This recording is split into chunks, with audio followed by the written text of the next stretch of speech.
Sí, señores, Cañas y Barrios se ha ido a un barrio muy especial, muy particular. Hemos tenido que coger algún que otro avión y algún que otro camello, pero hemos llegado a uno de los barrios más históricos y legendarios del mundo y del universo. ¿En qué barrio estamos, José Manuel García Bautista? Pues estamos en el barrio de Egipto, en este caso de Abu Simbel.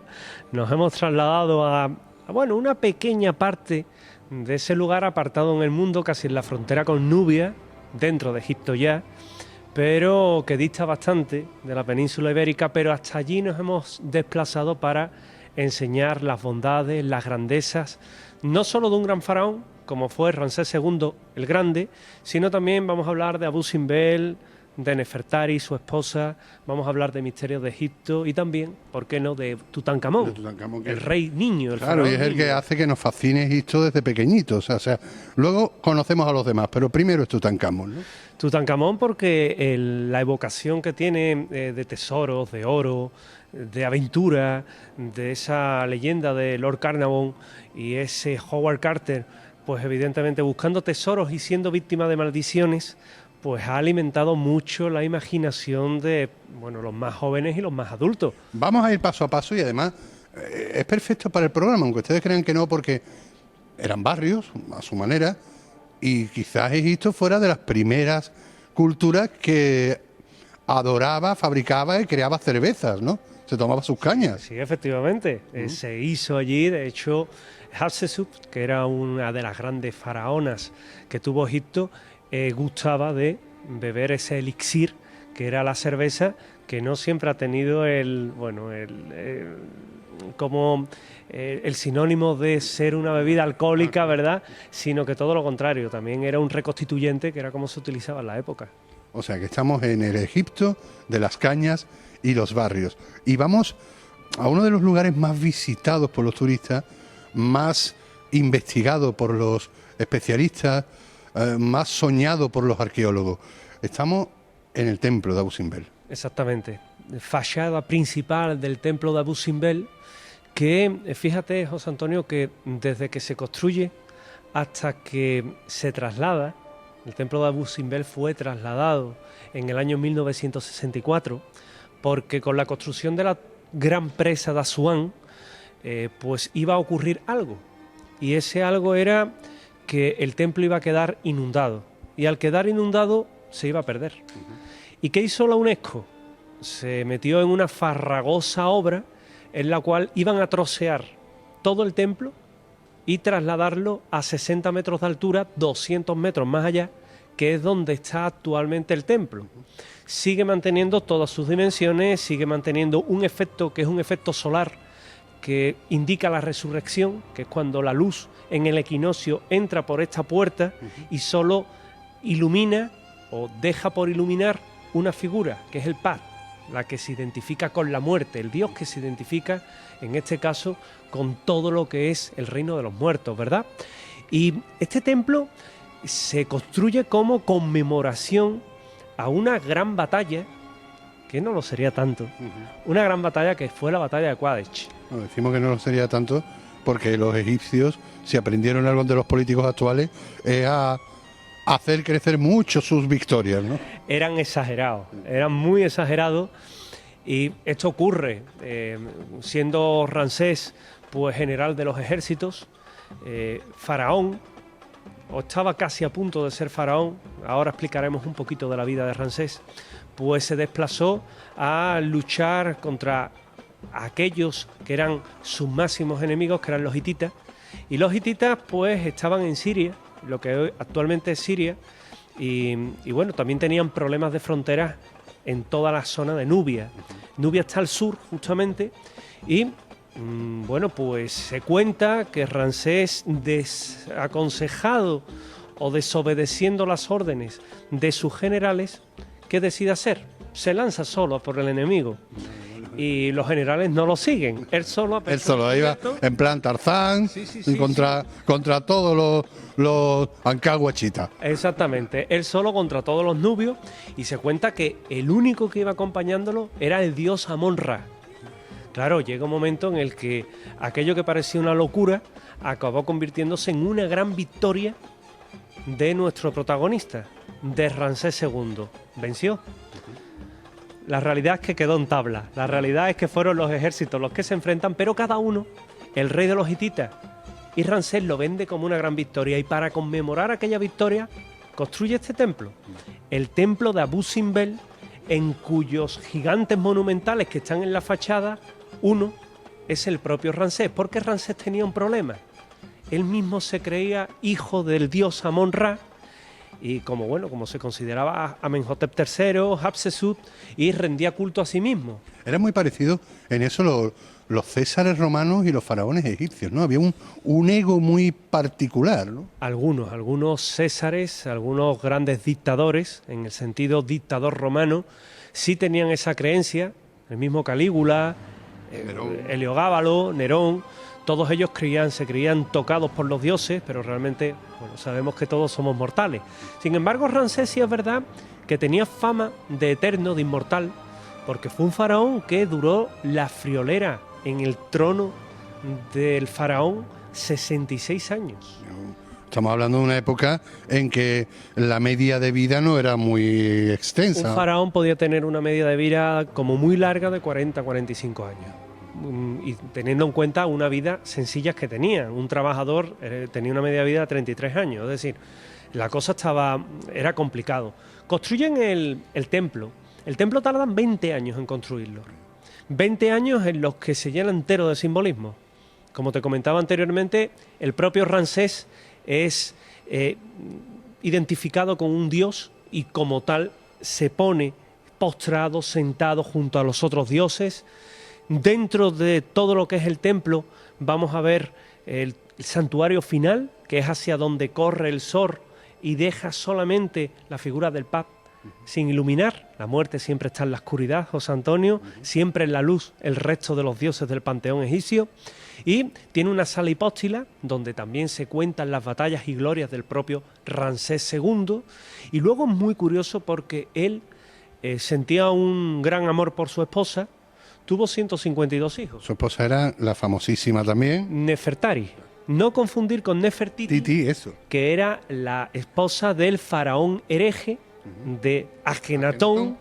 Supuestos padres de Tutankamón. Exactamente, y decimos el faraón hereje porque Akenatón prescindió de todos los dioses del panteón egipcio y abrazó un solo dios, es decir, culto monoteísta. Esto a lo mejor no tiene importancia, pero los sacerdotes, que era toda una casta sacerdotal, no les hizo tanta gracia y evidentemente había que acabar con Akenatón, que de alguna forma, pues pagó con la muerte su atrocidad, ¿verdad? O lo que ellos consideran una atrocidad. Su hijo, pues... También dicen que pudo morir por él. Tutankamón estuvo manipulado desde muy joven. Bueno, luego en otro momento hablaremos de Tutankamón.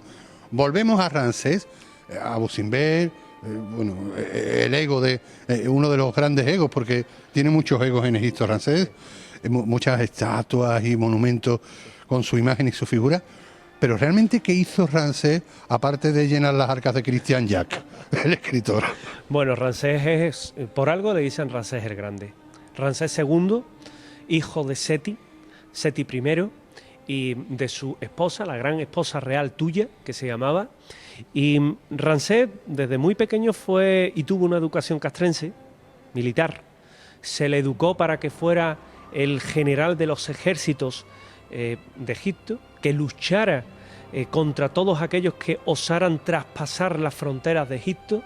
Luchó contra los cananitas del reino de Canaán, luchó contra los hititas, contra los nubios, es decir, se prodigó, pero también fue un gran arquitecto, tanto que su padre lo mandaba a supervisar las canteras y la extracción de piedra tan importantes para la construcción de grandes monumentos, con lo cual él tuvo esa doble vertiente. Un gran faraón en cuanto a conquistador, faraón guerrero, faraón de los de lucha, en contraposición a Akenatón, que era todo lo contrario, y luego estaba también el gran constructor. Todo esto tiene truco, porque Ramsés II ampliaba muchos templos.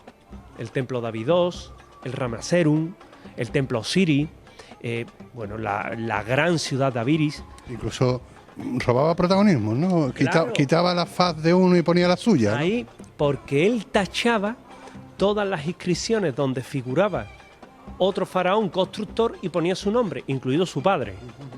Pues de todas formas hay que decir que tuvo una gran labor constructora. Sigue construyendo, pero paralelamente se desarrollan grandes batallas navales, como por ejemplo la que tiene que ver en la zona de Alejandría y que acaba con una gran victoria naval que queda recogida en una de sus estelas. También nos encontramos con esa batalla de Qadesh, nos encontramos con sus grandes obras. Él se encarga de dar esa grandiosidad, que se encarga de dejar muy de manifiesto el templo, precisamente de Abu Simbel. A su esposa incluso le dedica la fachada trasera de lo que es el templo de Abu Simbel, donde, fíjate, vamos a distinguir 6 gigantes, 4 es el propio Ramsés, con los atributos del Alto y del Bajo Egipto, y luego tenemos 2 estatuas de su mujer, de Nefertari, más pequeña, siempre un paso por detrás, ya sabemos cómo más o menos la idiosincrasia y la mentalidad de la época, pero con los atributos de la diosa Hathor. La diosa Hathor, que era la diosa de la belleza y del amor. Con lo cual, es una de sus grandes construcciones. Seguimos avanzando en el tiempo. Él sigue viviendo, él reina desde el año 1273 al año 1213 aproximadamente, antes de Cristo. Él pertenecía a la 19ª dinastía de Egipto. Su esposa, ahí hay una contradicción porque no se sabe bien a qué dinastía pertenecía. Eran rivales las unas de las otras, luego hablamos de ello, pero de alguna forma él seguía, tenía una gran cantidad de concubinas. Amarla, eso digo, pero amarla la amaba. Tuvo, como antes te comentaba, 156 hijos, entre muchas esposas y muchas concubinas, pero pocos de ellos tenían el poder real, ¿verdad? Seguimos en el tiempo y, bueno, Ramsés llega a reinar la friolera de 66 años, y cuando en el año 1881 se descubre su momia, fíjate qué curioso, la momia del King Valley, del Valle de los Reyes, pues nos vamos a encontrar con algo fantástico, y era que descubren el cadáver bien conservado de una persona de una notable edad. Tenía aproximadamente al morir unos 90 años, vivió, lo supo vivir. Casi el doble de la media normal, ¿no? Casi el doble. Por eso también a él lo dotaban de unas características divinas, porque no era posible que alguien viviera tanto. Nariz aguileña, delgado, un gesto torcido. Se dudó que fuera el propio Ramsés, pero finalmente se descubre que era el gran Ramsés II. Ramsés II, el faraón de entre los faraones. Y a partir de ese momento pues se provoca toda una eclosión de investigar la figura de Ramsés, vida, obra, milagros, nunca mejor dicho, de Ramsés, que no fue el primogénito, no fue el primer hijo que tuvo su padre Ramsés, sino que, fíjate qué curioso, tuvo un hermano que murió y debido a ese infortunio le cedió el poder real. Si no, pues posiblemente hubiera pasado a la historia como uno de los grandes generales o un gran sacerdote.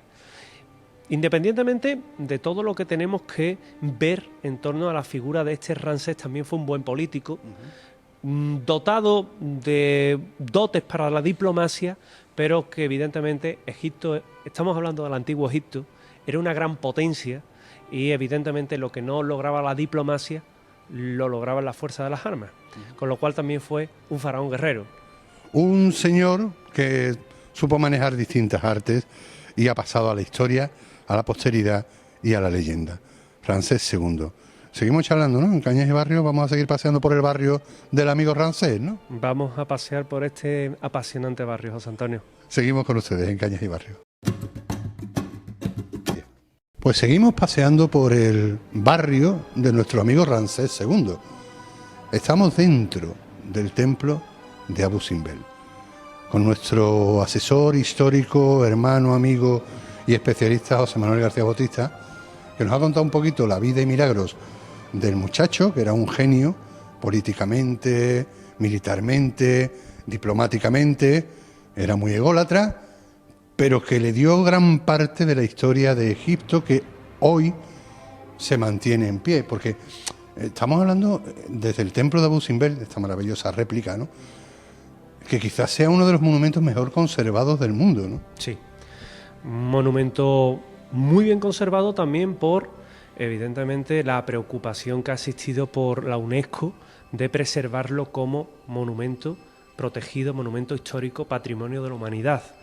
En el año 1979 se declara como patrimonio para la humanidad y en el año 1964, como comentábamos, pues es cuando se produce ese traslado. Si no, se hubiera perdido. Fíjate que fue un arqueólogo suizo, en el año 1913, cuando, bueno, pues descubre, Baucar se llamaba, descubre el templo, y 4 años después, en 1813, en 1817, fue en este caso otro arqueólogo italiano, Belzoni, el que, por indicación de nuestro otro arqueólogo, pues se traslada a lo que es la zona de Asuán, está a 300 kilómetros de Asuán, y directamente se pone a cavar y descubre pues aquel templo que realmente deja sorprendido, deja asombrados a todos por la maravilla que se iban a encontrar dentro.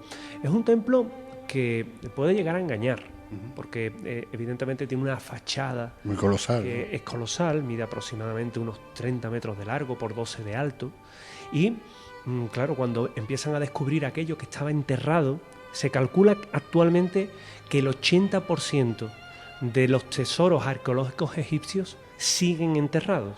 Es decir, estamos disfrutando de un 20% tan solo de lo que hay. Lo desentierran y a partir de entonces pues surge la preservación de aquel importante templo, que posteriormente ya se descubre cómo por ese corredor central pues se produce ese bellísimo efecto que sabes que comparten con otras tradiciones, con otras culturas tan alejadas como pudieran ser los druidas de Stonehenge, que también en Inglaterra rendían ese culto al sol y también hacen esos raros efectos, pero Egipto sobre todo son los adoradores del sol. El país de las arenas eternas, en este caso, son los que definen de una manera más gráfica lo que es el tránsito de la vida y de la muerte comparándolo con el sol. Quizás también, porque también hay otro efecto bellísimo, nada más y nada menos que la gran esfinge miraba hacia donde salía el sol, con lo cual es un canto a la vida. Y en este templo de Abu Simbel... Ahora mismo estamos dentro del templo. Estamos dentro, en lo que sería el vestíbulo, lo que sería la primera sala que nos encontramos, con unos grandes, gigantes, que son 8 en total, que tienen aproximadamente en la realidad, pues en el templo real tiene aproximadamente unos 10 metros de altura, 11 metros de altura. Está bellísimamente decorado, policromado el techo, todas las paredes están cubiertas por escenas épicas de batallas ganadas por Ramsés, diferentes campañas. O que él decía que ganó. O que, bueno, en cualquiera de los casos, como fue el faraón a que nosotros lo hizo nos vale. posible, exactamente fue el que tuvo la gloria. Nunca tiene la gloria un soldado, siempre tiene la gloria el general, ¿verdad? Y refleja muy a las claras lo que es esta grandeza. Fíjate que todos son las telas de Qadesh, son diferentes hechos que se encargan los escribas de cogerlo, porque él era muy detallista. Él era un faraón detallista que quería que al detalle quedara recogida la vida y milagros de todas las conquistas que iba realizando. Por eso Ramsés el Grande. También es curioso porque a lo largo del Nilo, el Nilo es el único río del mundo que va en dirección contraria, es curioso, se encargó de sembrarlo de templos. Tebas, Karnak, Abiris, es decir, son una serie de templos que iban jalonando todo aquello y que realmente, partiendo, si queremos llamarlo, desde Abu Simbel, es a donde nos lleva finalmente al norte, uniendo el reino alto con el reino bajo, el Alto Egipto con el Bajo Egipto. Era también Ramsés II un rey de la publicidad, un rey de la promoción. El tanto construir, sabía que le iba a guardar un lugar en la posteridad, ¿no? Claro, el marketing es muy importante. El marketing lo desarrollaban bastante bien porque sabían que era su llave, su puerta de acceso de alguna forma. También nos encontramos en la 19ª dinastía, una dinastía que no fue la primera, evidentemente, antes hubo muchas, pero con Ramsés también es verdad que se adquiere mayor grandiosidad a la hora de edificar. Y aquí lo deja muy claro. Detrás nuestra hay otra sala, una sala hipóstila, donde más o menos se preparaban ya de cara a todo lo que era esos rituales que se hacían dentro del Sancta Sanctorum, es decir, donde nos aguardan esas 4 imágenes de esos 4 dioses, uno Ramsés, ya hemos dicho que era el hijo del dios, y que de alguna forma también hacía que fuera entendido como tal. ¿Por qué? Porque el egipcio, cuando acudía a ese templo, cuando le permitían el acceso, a quien veían representado era el propio Ramsés, con lo cual él decía, se asombraba diciendo aquello de, oh, es el faraón, es el más grande. Fíjate cómo explotaban la imagen. Luego tenemos a su esposa, que también comparte importancia en este templo porque tenemos una fachada que está dedicada a ella. Era una mujer... Recordamos, Nefertari era la esposa de... Bueno, la esposa más principal y más amada, porque tuvo muchas esposas. La esposa real, la gran esposa real, que era como se le llamaban. Tenemos algo importante, y era que posiblemente, esto es, digamos, el cotilleo de la historia, o la historia heterodoxa. Se cree que posiblemente Ramsés estaba casado con su hermanastra, que Nefertari pudo haber sido hija de Seti, y una miembro de la 18ª dinastía, que eran sus enemigos naturales, pero que estaba casado con ella. Por eso Ramsés se guarda mucho de dar más pistas y más claves sobre el origen de su esposa. Se cree que era hija de Ai. Creíble en esas épocas y en esos estatus, y además con esos egos buscaban una sangre limpia, muy, muy cercana a su propio ego, ¿no? Podría ser real, ¿no? Sí, eso que también hay que reconocer que la endogamia era bastante, es decir, los matrimonios entre hermanos, hermanastros, era algo normal, pero ella se creía que era hija de Ai y que estuvo casada con su hermanastro, al fin y al cabo. Y se desconoce mucho de su figura. Sin embargo, Nefertari significaba... Sí, nos confundimos mucho con Nefertiti y Nefertari. Nefertari lo que significaba era la belleza, el dios en la mañana, luz de la mañana. Es decir, fíjate las connotaciones tan bellas que hay en torno a su nombre. Fue la más querida, evidentemente tenía más esposas, pero como tú bien comentabas, fue la principal. Y fue ella la que se le representa en todo momento como la diosa Hathor. Es decir, la vamos a ver con un disco solar en la cabeza, con una especie de cuernos y un disco solar en medio. Ello nos quiere decir que ella es la encarnación de la diosa de la belleza. Él era el hijo de Amon-Ra y ella la diosa. Fíjate el canto también al amor tan importante y tan inmortal que se le hace, ¿verdad? Su descendencia no llegó a ser tan importante como ellos, ¿no? No. De hecho, hay un tercer Ramsés, Ramsés III, pero Ramsés III realmente podemos decir, José Antonio, que con Ramsés II empieza la decadencia. Vale. A partir de ahí, es más, hay algo que yo creo que no se nos pasa a ninguno de los que amamos Egipto, y es que las pirámides, por ejemplo, cuando se comienzan a construir pirámides, todos son pirámides curvadas, pirámides que en muchas ocasiones caían.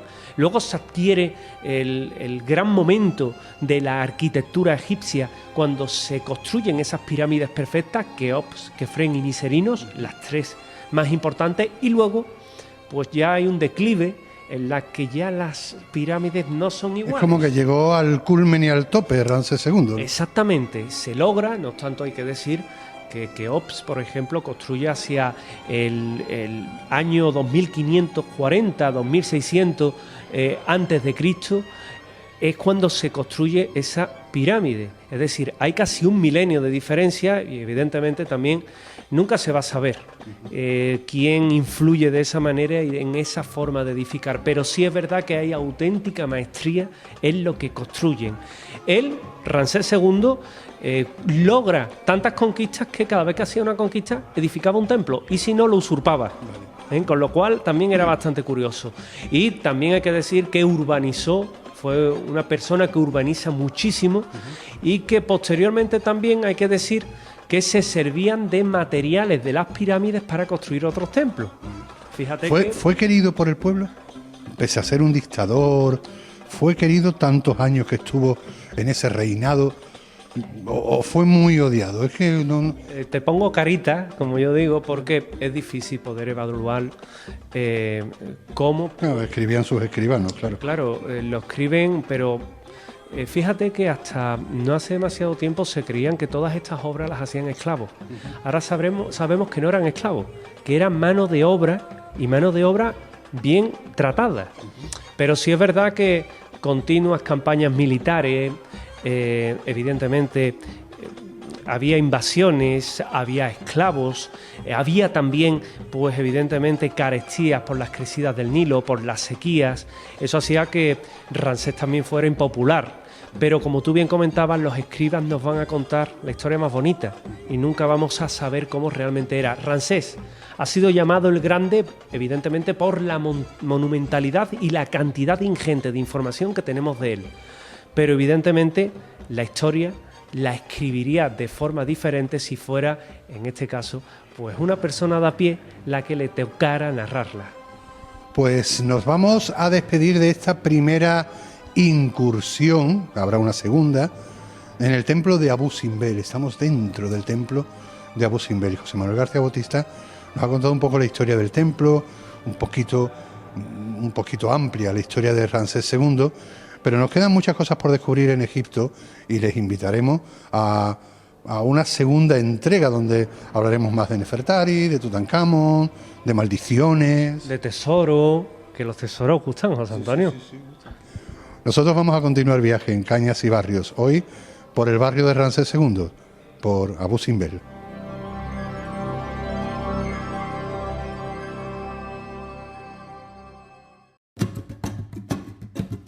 Pues vamos a seguir paseando en Cañas y Barrios por el maravilloso barrio de nuestro amigo Ramsés II, porque en Egipto también había buenas cervezas, aunque se utilizaba muchas veces de elemento curativo más que festivo, y como ungüento, como cura, como medicinal. Estamos en el lateral del templo de Abu Simbel.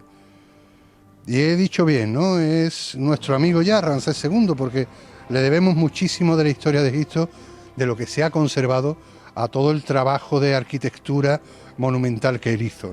Ya de la familia, efectivamente. Nos encontramos en esta fachada en la que destacan 6 gigantes, 6 deidades gigantes. Tenemos 4 en la puerta, en la fachada principal. Exactamente. Uno es el propio Ramsés. Hay quien incluso los identifica con los cuatro Ramsés. Y aquí lo que nos vamos a encontrar son 6 gigantes, 6 dioses, pero no son dioses. Es el propio Ramsés en 4 ocasiones y en 2 de ellas Nefertari. Su querida y amada esposa. Su esposa, exactamente. Esposa que, fíjate, no le sobrevivió. Aproximadamente ella vive entre 40 y 50 años. No se sabe de qué fallece. Y él es el que vive nada más y nada menos que 90 años. Y en la fachada lateral, con esta entrada principal tapada por esa gran piedra, pues es donde encontraríamos pues también ese templo que rendiría culto inmortal a la figura de la más bella, de la luz de la mañana, de la luz del sol, como es en este caso Nefertari. Una Nefertari que hablábamos en el primer programa, que podría ser incluso hermanastra, sangre sanguínea total, del propio Ramsés II.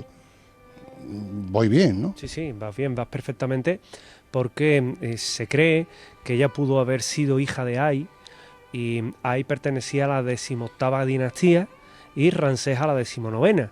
Eran enemigos, por tanto. O si no enemigos, digamos que había sus propias inquinas. Un poco Capuletos y Montescos. Sí, había sus propias inquinas y digamos que dinastías se repelían entre ellas. De todas formas, ten en cuenta que Egipto tiene grandes historias en torno a diferentes dinastías, que la primera dinastía fue una predinastía egipcia, que fíjate, eran los semidioses. Semidioses que le llamaban los Henchus Hor. Y eran mitad hombres, mitad dioses, que bajaron del cielo y que dieron la cultura, esa cultura original que hoy conocemos y que nos llega de alguna forma, pues con la monumentalidad que en Egipto. Esto puede sonar muy Stargate. No, pero claro, pero es que es verdad, es que estamos hablando de una de las civilizaciones universales más unidas al mundo ufológico, porque si hay dudas de que vinieron de más allá, la duda más clara está en lo que fueron capaces de construir, de lo que fueron capaces de hacer, de la cultura que había hace tantísimos miles de años, viendo cómo ha involucionado ese pueblo. Pues Egipto no tiene ahora, en pleno siglo XXI, la cultura que tuvo entonces, por lo cual es lógico hasta poder creer que venían de otro lugar. Sí, no se sabe bien cómo surge la cultura, la civilización egipcia. Hay quien, de una forma más heterodoxa, piensa que es el vestigio de la Atlántida, fíjate con todo lo que ello evoca. De hecho, cuando Platón habla por primera vez en los diálogos, en Critias y Timeo, de todo lo que es la Atlántida, se basa en los relatos de los sacerdotes, en este caso del templo de Sais, y en relatos de Solón, es decir, bebe de fuentes egipcias, y ya habla de los atlantes, de la Atlántida. Claro, la Atlántida también puede ser una idealización de los estratos sociales de la época, y no tiene por qué ser todo lo que se ha montado de ese quimérico mundo, de esa quimérica isla que estaba en medio del Atlántico. Pero fíjate que sí es verdad que ellos surgen, que nos hablan de los semidioses, y fíjate que te lo voy a enlazar con algo que también llega de la parte de Sumeria, es decir, de la parte de Baalbek, que ahora por desgracia está tristemente de moda porque los radicales del Estado Islámico están volando la mayoría de monumentos en aquella zona y es una tragedia para el patrimonio de la humanidad. Y por aquella época se relacionan con una serie de pueblos, pero que sí es verdad que la cuna de la humanidad se cree que estuvo en Sumeria. Y hay una epopeya sumeria que nos habla de los Anunnakis, y los Anunnakis serían aquellos que vinieron del cielo y aquellos que crearon una raza que sería el ser humano. Fíjate, esto evidentemente es historia heterodoxa. Claro, no, estamos hablando de una cultura donde nuestra propia religión, nuestro propio Jesucristo, se supone que tuvo su gran visión dentro de la pirámide, ¿no? Bueno, legendariamente, mitológicamente. Jesús de Nazaret se sabe que vivió y que pasó años, según evangelios y según evangelios apócrifos, en Egipto, que reaparece para la vida pública años después y que evidentemente tiene un paso por Egipto. Lo que hizo en Egipto no lo sabemos. Tú bien has hablado que bueno, pudo haber tenido una experiencia o cierta experiencia dentro de lo que es la Gran Pirámide. No sería la única persona. Dentro de la Gran Pirámide, por ejemplo, cuando Napoleón en el siglo XVIII, siglo XVIII-XIX, entra en la Gran Pirámide, pide pasar una noche allí solo, el gran Napoleón Bonaparte, se queda en la Cámara del Rey. Ya sabes que la Cámara del Rey es una cámara que no tiene adornos, que lo único que nos vamos a encontrar dentro de esa gran pirámide de Keops es un gran sarcófago de granito pulido y ya está. Y él salió de allí lívido, blanco, escuchaba sonidos por todos sitios, es decir, tiene una experiencia que no sabemos si estaba o cabalgaba entre lo paranormal o lo místico. El propio Javier Sierra, al que hemos tenido aquí en más de una ocasión y nos ha presentado sus libros, pues también pasó una noche en la Gran Pirámide y él decía que cuando salió de allí, cuando iba camino de ese pasillo y veía la luz, era como el momento del nacimiento, puso ese símil. Pero ese mismo símil pone muchísimas personas que han tenido la misma experiencia en la Gran Pirámide. Por tanto, la Gran Pirámide algo de mágico tiene. Decían que eran las máquinas de la resurrección. Fíjate también qué gran analogía. Estamos hablando de gente que visitó Egipto, de posibles visitantes de otros lugares que crearon la civilización egipcia, pero eso nos lleva a que también hemos encontrado vestigios de Egipto en muchos lugares del mundo y culturas ancestrales, porque tenemos esa imagen de que para ver a los faraones había que ir a Egipto, o que eran muy sedentarios, y al contrario, nos puede sorprender lo navegantes que podían ser los egipcios de esa época, ¿no? Sí, de hecho, se cree que incluso llegaron a nada más y nada menos que puntos tan distantes como Australia.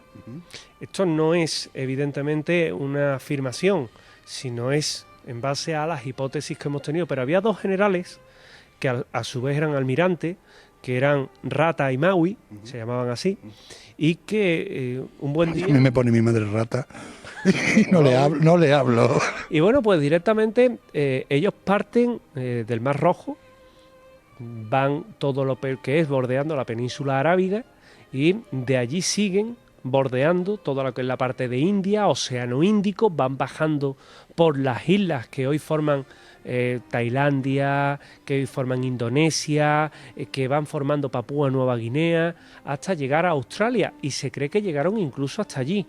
Otros historiadores, o historiadores heterodoxos siempre, opinan que incluso pudieron llegar o haber llegado a un lugar tan distante como era América.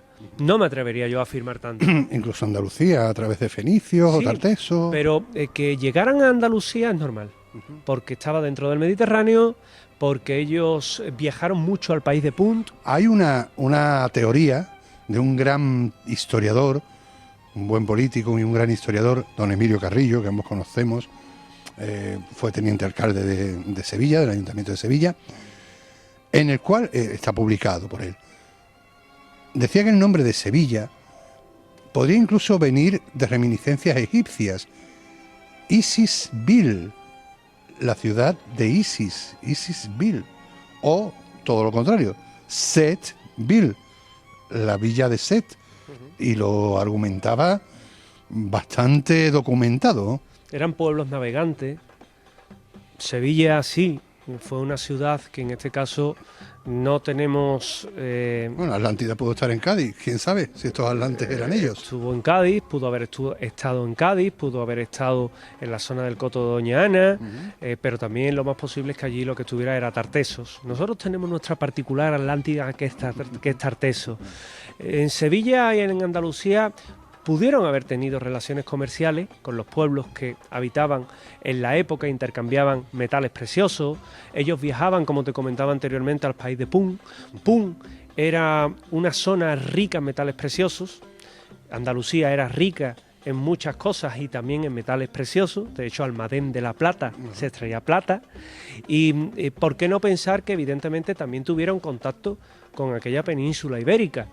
No obstante, los que sí tuvieron un contacto definido con esta península fueron los fenicios, evidentemente, y fueron un poquito, en este caso, yo te diría que incluso coinciden en fecha, porque pues Cádiz, Sevilla, tienen aproximadamente 3.500 años de historia, y estamos hablando que Ramsés desarrolló su vida hacia el año 1273-1216, su reinado, 1273-1213 a.C., y que por esa misma época los fenicios estaban ya asentados en Andalucía, es decir, fueron contemporáneos los unos de los otros. Por tanto, como pueblos navegantes también pudieron haber tenido contacto, con lo cual no hay nada que objetar a que esos egipcios también pudieran haber visitado las zonas de las costas de Andalucía. Hay también un detalle, José Antonio, que es la construcción de las pirámides. Algo polémico, ¿cómo se construyen las pirámides? Sí, señor. ¿Con una gran rampa? Muchos investigadores, muchos estudiosos y 10.000 teorías, pero ninguna firme. Hay una teoría arriesgada. Esta parte del programa se está caracterizando porque nos estamos arriesgando a lanzar, en este caso, teorías, hipótesis que no son nuestras, pero que nos estamos haciendo ecos de ellas, y que yo te voy a hablar de la hipótesis de Joseph Dadidovich, que era un experto en materiales, arquitecto, que le dio por coger un bloque de la Gran Pirámide, a cerrarlo y analizarlo. ¿Sabes qué encontraron dentro del bloque? No. Encontraron uñas. Uñas. Y pelos. De personas, de animales. De personas. Vaya. Si es una roca, José Antonio, y lleva, bueno, pues milenios, decenas de milenios de formación, ¿cómo ha llegado una uña o pelo ahí? Fue lo que originó la teoría de la piedra artificial. Es decir, se cree también que pudieron haber dominado el arte de una especie de primigenio cemento, y ese cemento es lo que hoy llamamos rocas de la Gran Pirámide. Evidentemente es una hipótesis que está argumentada por Joseph Dadidovich en sus obras, en sus libros, que nos hacemos eco porque realmente hoy día es difícil explicar cómo se hizo la Gran Pirámide, porque no se ponen de acuerdo los científicos. Vale, vamos a... Yo es que estaba ahí pensando en CSI. No es que hubieran matado a alguien y metido dentro del bloque, sino que si era cemento, posiblemente gente que trabajaba esos bloques se caerían trocitos de uña, de pelo, ¿no? Claro, efectivamente, y que de alguna forma ellos llegaban con sus moldes, los ponían, vertían el contenido, y el contenido directamente lo que hacía era que cuando se solidificaba formaba la piedra, de tal forma que quedaba de una forma asombrosa y quedaba cogiéndolo tal y como era. También hay la teoría de las rampas, la teoría también de las rampas en torno a la Gran Pirámide, que luego se retiraba. Pero claro, eso suponía que podía llegar a ser tanto más difícil que construir la Gran Pirámide. Con lo cual estamos ante uno de los grandes enigmas de la humanidad. Uno más de los que hay en este barrio que estamos visitando hoy, el barrio del amigo Ramsés II, y que seguiremos desvelando con nuestro historiador, especialista y amigo, José Manuel García Bautista.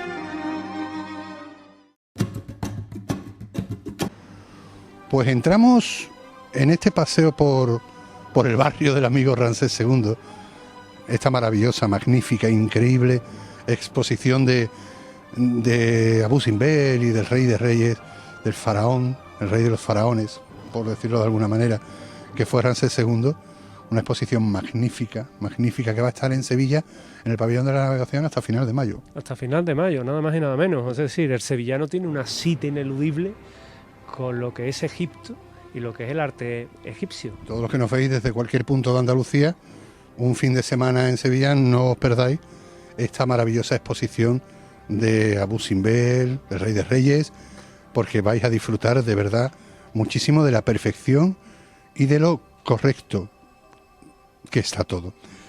Pero nosotros vamos a pasear, hemos hablado de Abu Simbel, de Nefertari, pero vamos a hablar de maldiciones, de magia, que eso sé que os gusta. Entonces no nos podemos ir de Egipto sin tomarnos una cerveza de estas que fabricaba aquella faraona, Hatshepsut, y sin hablar de las maldiciones y del gran y genial Tutankamón. The Next Dream, el próximo sueño del amigo Hani Mustafa, que será la exposición de Tutankamón. ¿Quién fue Tutankamón? Ya hemos desvelado un poquito quién fue Tutankamón, ¿no? Es que le cuesta mucho andar. Nacho es nuestro cámara. El hombre está ahí con cuidadito. Yo voy arrancando. Y estoy empujando a Bauti, que es que le cuesta andar más que a mí. Tutankamón fue un rey menor, un faraón menor. No tuvo mucha importancia. Yo lamento haberle roto un poquito los esquemas al espectador que crea que Tutankamón fue un gran faraón. No lo fue. Fue el faraón niño, murió muy joven, hijo, en este caso, de Akenatón y de Nefertiti, pero ha pasado a la historia porque su tumba se encontró intacta, con todos los tesoros que tenía, con todo lo que de grandeza podemos imaginar, se encontró intacta, con los sellos, en este caso, aún puestos, y cuando se asomaron, cuando aquel José Antonio Colinés de la época y aquel José Manuel García de la época iluminaron aquello, solamente Howard Carter, en noviembre del año 1922, dijo: veo cosas maravillosas. Porque además era un cabezón. La maravilla de Tutankamón es la cabezonería, la constancia, décadas, todo el mundo ya riéndose de él, tirando su prestigio y profesionalidad por los suelos, y Howard Carter estaba encabezonado en que allí estaba la tumba de Tutankamón. Sí, hay que reconocer que también hubo algo de fortuna, porque no fue él propiamente dicho el que lo descubre, es uno de sus trabajadores el que, cuando ya quedaba muy poco dinero de financiación, porque Lord Carnarvon, el Lord inglés, que era el que ponía el dinero para aquella excavación, estaba a punto de suspenderlo, llevaban años sosteniendo aquella excavación desde el año 1918, antes también, pues uno de sus operarios le dijo que había un escalón. Desenterraron, había un escalón, pero es que debajo había otro. Y así hasta bajar en aquel King Valley, hasta lo que sería la King Valley 69. El Valle de los Reyes, ¿no? El Valle de los Reyes, perdón. Y directamente pues se encontraron con la tumba intacta. Y un sello que advertía que quien abriera aquel sarcófago, aquella tumba, las alas de la muerte se iban a posar sobre él. Pero ellos la abren porque toda tu vida deseando descubrir algo así, una tumba intacta, y cuando la descubres no la vas a abrir. Y la abrieron, y la verdad es que descubren salas repletas de tesoros, oro. Además todo amontonado, o sea, ahí amontonado, o sea, todo sí. amontonado. Era como un almacén de todo lo que se llevaba al más allá, Claro, que este la joven faraón. acompañara para que en la otra vida estuviera acompañado de riquezas. Por eso se hacían enterrar con tantas riquezas y tanto lujo. Ojo, estamos hablando de un faraón menor. No les quiero contar lo que se hubiera podido encontrar en la Gran Pirámide. O la de Ramsés II. Claro, si es que la Gran Pirámide hubiera albergado alguna vez, que eso también está en duda, a un cuerpo, en este caso de un faraón, que se pone en duda. Lo cual, bueno, pues nos encontramos que el tesoro actual de Tutankamón podría superar con mucho casi los 4.000 millones de euros. Si tenemos Un poquito más de lo que ganamos tú y yo a final de mes. no en oro, sino en valor artístico, que en oro también, ¿eh? Pero es indudable que la riqueza que se encuentran dentro de aquella tumba es absolutamente demencial. Tanto es así que la máscara del propio Tutankamón estaba practicada en oro puro, la máscara funeraria, contenida en 3 sarcófagos que tenían otras tantas simbologías con la vida, y nuestro protagonista, nuestro Tutankamón, a partir de ahí iba a comenzar a cebarse con los miembros, eso es lo que nos dice la maldición, con los miembros de aquella excavación. Empezamos por un pajarito. Primero fue el canario, Pero pobrecito. claro, los pajaritos, ¿sabes para qué se usaban en la época? Claro, en las minas se utiliza para el gas, claro. Para el gas. Entonces los introducían y si el pajarito pues no resistía, es que había gas. Pero el pájaro de Lord Carnarvon fallece, muere, era un canario. Posteriormente, fíjate, ocurre algo, que en el Cairo hay un apagón eléctrico, que se va la luz, y en ese mismo momento muere el Lord Carnarvon fallece en ese mismo instante. También era un hombre de edad avanzada. Vamos a ir quitándole un poco de misticismo a la... Se voy a desvelar al final la maldición en que se puede quedar, ¿no? Él estaba en ese momento, bueno, pues no se encontraba mal de salud, pero paralelamente, mientras que él moría, en Inglaterra, en el castillo de ellos, la mansión, su perro aullaba y también fallecía. Vaya por Dios. Luego... como para acompañarle como al faraón, al más allá, sus animales domésticos, claro, su pájaro, su perro. Luego otras series de personas que estuvieron vinculados con la excavación también fallecen. Dicen que Lord Carnarvon muere como consecuencia de una picadura o de algo que se le infectó al afeitarse. Por aquel entonces, estamos hablando del año 1922, la penicilina casi que no, y bueno, pues llegaba un momento en el que si cogías una infección te podía matar. Luego muchas personas de las que entraron contrajeron diferentes enfermedades que le afectaban a los pulmones principalmente y que acabaron también con su vida, con lo cual aproximadamente de casi, yo te diría que de casi 60 personas que están vinculados directamente con la excavación, que luego pueden ser algo más, pues 22 de ellas fallecen.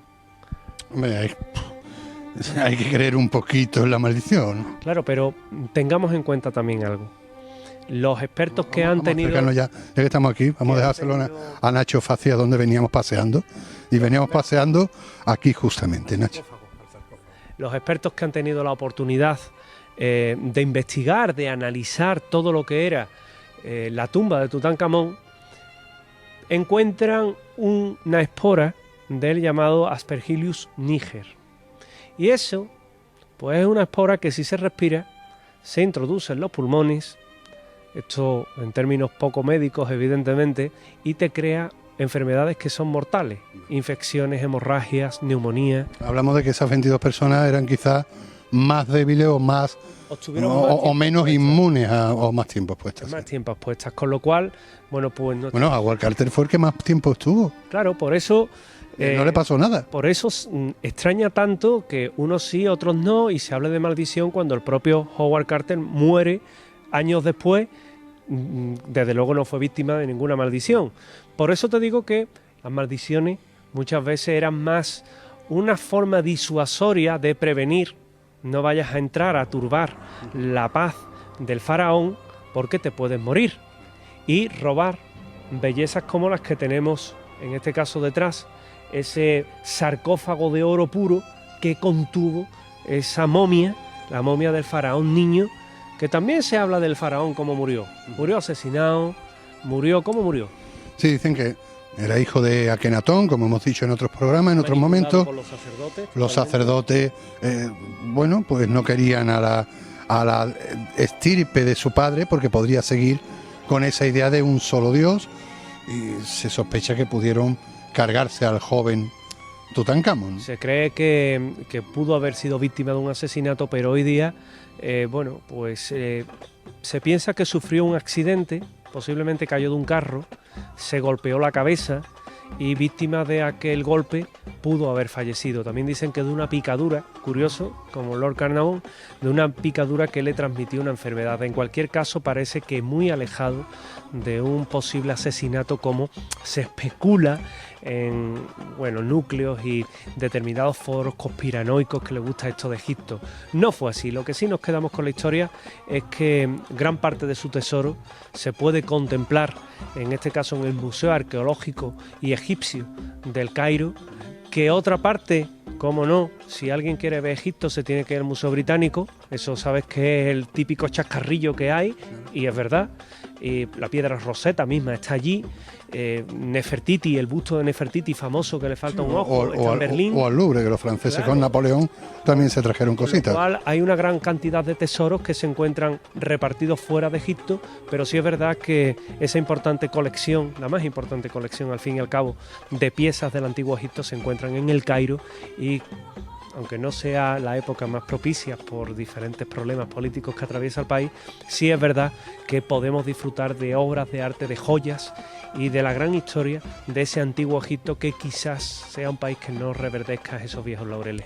Y si les pilla lejos, si el Cairo está lejos para su presupuesto, pues acérquese a Sevilla, al pabellón de la navegación, hasta final de mayo, desde cualquier punto de Andalucía, porque va a tener un trocito muy hermoso de Egipto, muy correcto, muy exacto, de ese Egipto en esta exposición de Abu Simbel, del Rey de Reyes, e incluso de Tutankamón.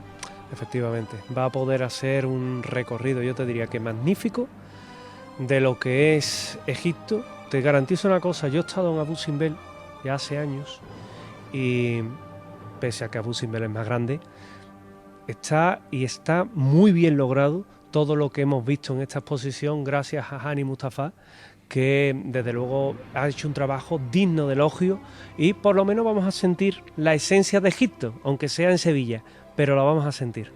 La magia de Egipto que hemos intentado traerles durante estos dos programas en este Cañas y Barrios. Hemos ido de Cañas por un barrio maravilloso, universal y legendario, un país único llamado Egipto. Gracias, José Manuel García Bautista. Compañero, gracias. Señores, Cañas y Barrios sigue viajando a través del mundo para traerle la historia, la cultura y el misterio.